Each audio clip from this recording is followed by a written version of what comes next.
Bonjour, c'est Dominique. Alors, vous avez vu dernièrement, j'avais fait une boîte bien décorée. J'avais fait le tutoriel comment couvrir la boîte avec toute la doublure à l'intérieur qui est du carton de poids moyen couvert de papier, etc. Et il y avait des cartes à l'intérieur. J'ai fait le tuto comment faire la boîte, mais pas les cartes, parce que bon, je ne savais pas trop comment je les ferais, je ne voulais pas être stressée à faire le tutoriel en même temps. Mais j'ai eu des demandes, les gens me demandaient, bon, comment avez-vous fait les cartes, etc.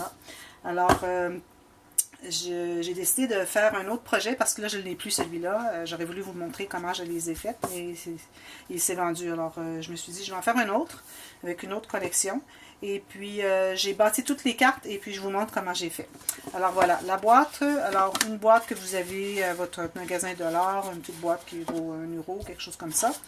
Et la boîte, si elle n'est pas tout à fait solide, celle-ci est quand même assez solide.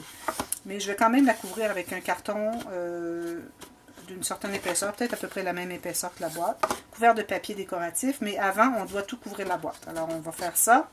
Alors, vous choisissez une boîte, vous la couvrez. Ensuite, vous mesurez la grandeur des pages que vous voulez faire. Alors, moi ici, dans le cas de ce projet ici, j'utilise les cartes de journaling qui sont 10 cm par 15 cm, environ 10,16 par 15,24. Alors, ces paquets ici contiennent 45 cartes. Il y a 15 designs différents et il y a 3 cartes de chacune. Donc, je vais faire 3 projets différents avec ceci. Ici, je vais vous montrer rapidement. Ils sont en anglais, mais bon, il y a des beaux motifs. Alors, je vais vous les montrer rapidement. Alors, il y a beaucoup de gris, de noir, de blanc, un peu de rose, comme vous voyez. Un peu de vintage ici. Des petits oiseaux, des papillons, des fleurs. Des petits messages mignons, gentils. Alors voilà, celle-ci, je vais la garder probablement pour le dessus, parce que je l'aime beaucoup. Et ça vous prend alors 15 cartes comme ça, ou 12 si vous voulez faire moins de cartes, parce que bon, probablement qu'il va m'en rester. Alors si on avait 12, c'est suffisant. Et puis aussi, vous avez besoin d'une collection de papier pour mater l'intérieur des cartes et aussi pour faire la boîte. Alors moi ici, j'avais dans mes réserves de papier une collection que j'ai achetée, je l'ai sûrement déjà montré dans une vidéo de haul de magasinage que j'avais fait. Alors, Rose Quartz de Prima Marketing. Alors, ce sont des papiers de carton, alors de papier cartonné assez épais, une bonne épaisseur, ce qui fait que ça va faire des cartes vraiment bien solides. C'est pour ça que je me suis permise de faire des flaps de mes cartes avec du papier normal, de papier cartonné normal, qui n'est pas de poids supérieur. Alors, vu que mes cartes ici, mon papier cartonné est tellement épais, à ce moment-là, j'ai pu, parce que je commençais à être un petit peu basse dans mes réserves de papier cartonné. Je vais aller magasiner bientôt. Mais en attendant, ça suffisait totalement. Alors ici, vous voyez, les motifs ils vont très bien avec ma collection. On dirait que c'est fait pour aller avec. Les couleurs sont vraiment les mêmes. On n'a aucun vert, il y en a un petit peu ici, mais bon, c'est correct. Alors, cette collection contient 5 feuilles de chaque design. Il y a 6 designs. Alors, il y a 30 feuilles. Et ils sont imprimés des deux côtés. Alors, ici, on a un genre de marbré avec les roses ici. Ensuite, ici, on a des cartes. Je ne suis pas certaine que je vais utiliser les cartes pour ce projet parce que j'ai déjà les cartes ici, mais je vais avec peut-être les petites pour faire une cascade. Ici, c'est des planches de bois. Ensuite, ici, derrière, alors ici, on a des fleurs avec le fond plus foncé, ce qui est bien. Ça prend toujours du foncé pour pouvoir contraster.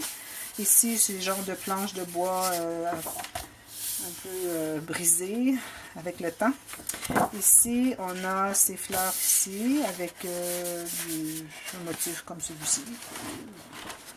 Rien d'extraordinaire, mais ça va très bien. Ensuite, celle-ci, ma préférée, est la préférée de tous ceux qui ont fait un partage de cette collection de papier, avec les plumes. Et derrière, on a la MapMonde, le globe. Et puis ici, vous aviez vu que je vous avais montré qu'on avait un avec la même chose ici. C'est pas la même couleur, mais ça montre que ça va ensemble. J'ai trouvé que c'était parfait comme collection de papier pour faire le projet. Alors, vous avez votre boîte. J'avais fait une petite... je vous mettrai le lien d'un petit mini tutoriel qui explique comment faire la base des cartes. Je voulais l'apporter avec moi pour la montrer, je la trouve pas, mais je l'avais fait pour une auditrice. Et puis, je pourrais la mettre en lien, comment faire la base des pages. C'est tout simplement que c'est une page, alors vous calculez la largeur de votre boîte, mais pas tout à fait. Alors, il faut avoir plus court et plus étroit que la boîte. Moi, je suis allée avec la grandeur des cartes. Et puis, ici, je pense que j'ai même un petit peu... C'est la grandeur de mes cartes, mais des fois, j'ai une flappe qui est plus petite, alors je vais devoir un peu tailler parfois. Mais bon, ça doit être plus petit, premièrement, parce que si vous doublez votre boîte avec un carton couvert de papier pour faire une belle finition à l'intérieur, ça enlève la largeur. Et puis, il faut avoir quand même accès avec les doigts. Alors, si c'est serré, on n'est pas capable d'aller la chercher, ça ne fonctionne pas. Alors, faites-le un peu plus petit, plus petite que votre boîte. Alors, je vais vous montrer différentes cartes que j'ai. Alors ici, comme je vous dis, vous pouvez faire toutes les interactions que vous voulez, il n'y a pas de limite. Moi, j'ai choisi celle-ci, puis vous pouvez faire autre, celle que vous aimez bien. Alors ici, j'ai tout simplement pris une feuille de papier que j'ai taillé 2 morceaux en long comme ça. Et je me suis assurée que c'était la même largeur. Alors j'ai une feuille ici qui arrête là et une feuille ici qui arrête là. Et puis je me suis alloué une couture d'environ 1 cm. J'ai alloué un petit gousset ici parce que plus qu'on a de flaps, plus qu'on doit allouer un gousset ici pour inclure et les flaps et le papier qui va couvrir et les photos qui vont être mises à l'intérieur. Alors, il faut allouer toujours un gousset sur les côtés, surtout la partie qui va être collée à la base de page. Ici, la même chose. Alors, j'ai collé mon petit morceau ici et puis j'ai alloué un gousset un peu plus épais parce qu'on a encore tout ça qui doit être inclus à l'intérieur du gousset, plus tout ça, parce que ça englobe tout. Alors, la partie qui est la flappe qui va sur le dessus doit avoir un gousset alloué un peu plus épais que ceux qui incluent moins. Et j'ai plié là, et j'ai plié là. Alors, je me suis assurée que mon pli était contenu à l'intérieur de la largeur quand même de ma carte. Et puis, quand j'ai un excédent, je ne le coupe pas. Alors, je fais juste le plier aussi. Et quand je vais avoir maté la partie où est-ce que ça va être plié par-dessus. Alors ensuite, je mets un petit peu de colle ici et ici. Je le colle ici, je m'assure que ce soit bien plat et je vais mater cette partie-là. Et voilà, vous avez une pochette. Alors, c'est tout simplement cela. L'autre côté, alors c'est semblable. Alors ici, j'ai mis un aimant. J'avais mis un aimant ici aussi. Alors, on ouvre comme ceci et comme ceci. Alors ici, on calcule la largeur de la page comme ça. On doit avoir une feuille. On coupe en deux et puis on alloue une couture ici, un petit gousset aussi des deux côtés. Et même chose pour ces deux-là, même largeur, une feuille de cette largeur-là, vous coupez un morceau, vous allouez une couture ici, un gousset plus grand que ceux-là parce qu'ils englobent tout. Alors ceux-là doivent avoir petit gousset, celle-là un peu plus gros gousset et celle-là encore plus. Et c'est tout simplement collé autour. Et vous avez bien pris soin, toujours quand vous avez des coutures à l'intérieur, de toujours biseauter les côtés. Pas trop, mais juste pour dire que ça se ferme bien et puis c'est pas encombré par les plis de l'autre. Alors ça en est une. Une autre ici. Alors ici j'ai fait un petit cahier avec du papier que j'ai chiffonné un peu. Alors j'ai plié mes papiers en deux. J'ai fait 3 petits trous. J'ai fait les trous au même endroit ici avec le petit cahier. Un morceau de carton que j'ai avec une couture et un gousset, encore là. Et j'ai tout simplement cousu la reliure. Si vous voulez savoir comment, n'importe quelle technique que vous voulez savoir comment faire, j'ai pas le temps actuellement pour le faire, pour tout vous expliquer, mais vous n'avez qu'à me communiquer quelle interaction vous voulez savoir, et j'ai des vidéos qui sont déjà faites pour vous expliquer comment les faire. Alors ici, bon, il y a des aimants partout. J'ai dit, bon, je vais faire autrement que des aimants. C'est bien d'avoir une petite variété. Alors je me suis dit, je vais faire un petit onglet rotatif. Alors j'ai punché 2 morceaux de carton épais, de papier cartonné épais. Je les ai collés ensemble. J'ai punché un petit rond de papier imprimé. Alors ici, j'ai choisi une fleur qu'il y avait sur des papiers. Vous voyez, ça ne plie pas. C'est vraiment solide. Alors, ensuite, ce que je fais, c'est que je vais puncher un petit trou où je peux piquer tout simplement avec un petit outil comme celui-ci. Alors, je pique au travers, pas plié. Et puis, je vais mettre un mini brad ici. Alors, j'ai pris la peine de le mettre sur le côté. Si j'avais fait le trou au centre, c'est plutôt pour les enveloppes, la fermeture, le fermoir enveloppe. Parce que si on fait un trou au centre et qu'on le fixe avec un mini brad au travers de notre papier, on se trouve à avoir, ça fait juste tourner sur lui-même. Tandis qu'ici, moi, ce que je veux, c'est que je voudrais qu'il soit attaché ici, mais que si je veux le tourner comme ceci, mon ouverture se fait. Alors, c'est important de le faire sur le côté et pas trop près du centre, parce que plus c'est près du centre, plus c'est difficile à savoir à quel endroit le mettre pour que, bon, ça soit assez tourné et assez à l'extérieur pour qu'on puisse l'ouvrir. Alors, c'est important de le mettre, je dirais peut-être un demi-centimètre du côté, dans le cas de celui-ci. Alors voilà, ça s'ouvre comme ça, mon petit cahier, et c'est tout. L'autre côté, alors ici, je vais avoir encore ces rondelles, mais avec le centre, le trou au centre, parce que je vais faire le fermoir enveloppe. Alors, un ici et un ici, avec la petite ficelle qui tourne pour garder tout ça fermé. Alors, j'aurai mon trou au centre. Alors, celle-ci, je l'ouvre comme ça. Ici, je vais probablement le laisser comme ça. Ici, on ouvre encore une fois. Une flappe.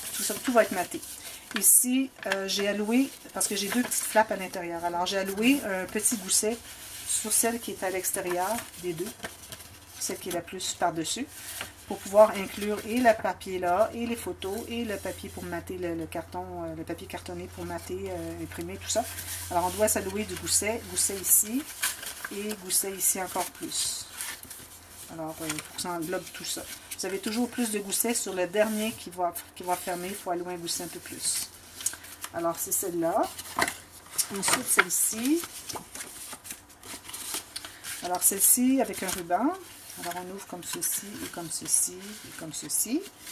Alors, un gousset quand même assez important, je dirais peut-être de 3 mm, et celui-ci de 4 ou 5 mm. Je ne l'ai pas fait tout à fait grand, mais assez grand, mais ça devrait fonctionner. Ici, je n'ai pas collé l'enveloppe, la filière, parce que je dois mater le fond ici. Ah oui, j'avais oublié de vous dire ici, quand vous faites, que ce soit les fermetures enveloppes, où vous allez appliquer cela, il faut mater les fonds. À chaque fois que vous utilisez quelque chose avec un brad sur une carte, sur une face de page, il faut toujours mater le fond en premier, parce qu'ensuite, une fois que c'est attaché, on n'a plus accès pour mater. Alors, c'est important de faire ça. Et pour la fermeture enveloppe, et pour aussi l'onglet rotatif. Alors, il faut que ce soit maté avant d'appliquer. OK? Alors, ici, c'est la même chose. Alors, je vais mater le fond ici. Je vais mater ceci. Alors, ceci, ce sont des enveloppes que j'ai coupées. Alors, il m'est arrivé j'ai fait une erreur il y a quelques jours que je devais couper mes grandes enveloppes. Vous savez, j'ai des grandes enveloppes, je les coupe en deux et je les mets dos à dos et puis avec l'ouverture en haut. Et puis, je les colle ensemble d'une façon particulière. Si vous voulez savoir comment, dites-le moi, puis je vous donnerai le lien de la vidéo qui explique comment faire. Mais quand j'ai coupé l'enveloppe dans le centre, je ne l'avais pas coupée tout à fait au centre. Alors, je me suis retrouvée avec deux cartes parce que j'avais deux enveloppes. Deux cartes plus courtes, deux cartes plus longues. Alors, je me suis dit, ah ben, je ne les jetterai pas. Alors, ce que j'ai fait, c'est que j'ai dit, bon, ben, dorénavant, je vais faire toujours ça parce que je trouve ça beaucoup plus joli. Alors, on a une filière de deux enveloppes plus petites et deux enveloppes plus grandes ici. Quand vous les collez, contrairement à la technique quand on les fait toutes de la même hauteur, du même format, alors vous devez mater celle qui va être sur le dessus, la plus grande. Parce que quand vous collez la petite dessus, c'est difficile à les porter, à les mater à l'intérieur. Alors, c'est plus facile. Vous avez une bande, tout simplement, où vous faites votre même punch ici. Vous la matez et ensuite, vous collez vos enveloppes. Vous faites votre filière. Alors, la filière va être ici. Ensuite, une autre interaction. Alors, ici, j'ai une flappe de ce côté-là. J'ai dit, bon, je vais faire différent. Surtout que c'est pour mettre une cascade.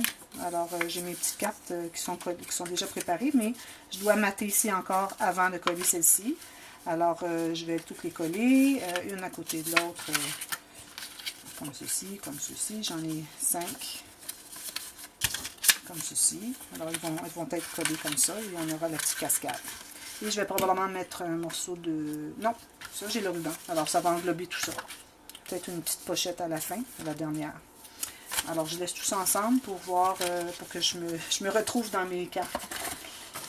La prochaine, alors une chose aussi que je voudrais vous signifier quand j'ai fait le tutoriel de la boîte, ce qu'il faut faire, c'est que vous ne devez pas, quand vous allez faire des cartes, alors vous dites, bon, j'en ai une autre, j'ai encore de la place pour en mettre une autre. Ce qui arrive, c'est qu'il ne faut pas oublier qu'on va avoir tout le carton et les photos. Ce qui fait que ça va prendre l'épaisseur. Alors, on ne doit pas prendre... Alors, moi, je me dis, s'il reste encore un quart de la boîte... André, fermerais-tu la porte, s'il te plaît? Alors, s'il nous reste encore un quart de la boîte, on est bien, ça va être suffisant, puis ça va être assez rempli. Vous allez voir quand le projet va être terminé, que ça va être quand même assez rempli. Alors, celle-ci, la dernière. Alors, ici, j'ai pas encore décidé, peut-être un aimant, je sais pas. Et puis, alors, la flappe ici, encore toujours le même principe. Alors, on a la couture, qui est environ un demi-centimètre, ou plus. un gousset, alors plus gros gousset sur celui qui est sur le dessus, un peu moins pour lui, mais il faut quand même allouer un assez bon gousset dans le cas de cette interaction parce que c'est la cascade, on me dit que ça s'appelle la cascade interactive. Alors c'est des cartes comme ça qui vont se dérouler.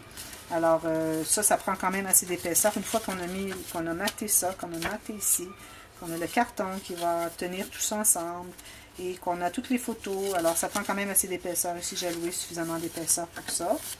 Et puis, c'est important d'avoir toujours suffisamment. Vous voyez ici, on croit que, bon, c'est trop de gousset, mais c'est jamais trop parce que une fois qu'on va avoir tout rempli de matage ou matting de carton, de papier cartonné et les photos, vous allez voir que tout va se remplir. Alors, j'ai vu cette expérience la dernière fois, j'ai fait une boîte et puis ça arrivait tout juste pour dire que les goussets étaient suffisants.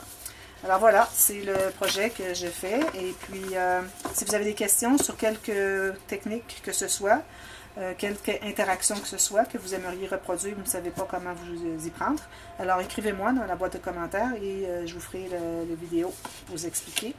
Et une chose que j'ai oublié de vous dire aussi, c'est que la base de page, comme je l'ai dit au début, je vais vous mettre le lien de la vidéo qui explique comment faire la base de page. Alors c'est comme une page qu'on fait. Alors vous voyez ici, c'est tout simplement 2 fois la largeur de la grandeur de carte que je veux, comme ça, une fois seulement ici. Alors 2 fois parce que ça va être plié, plus 1 cm pour pouvoir abattre et coller.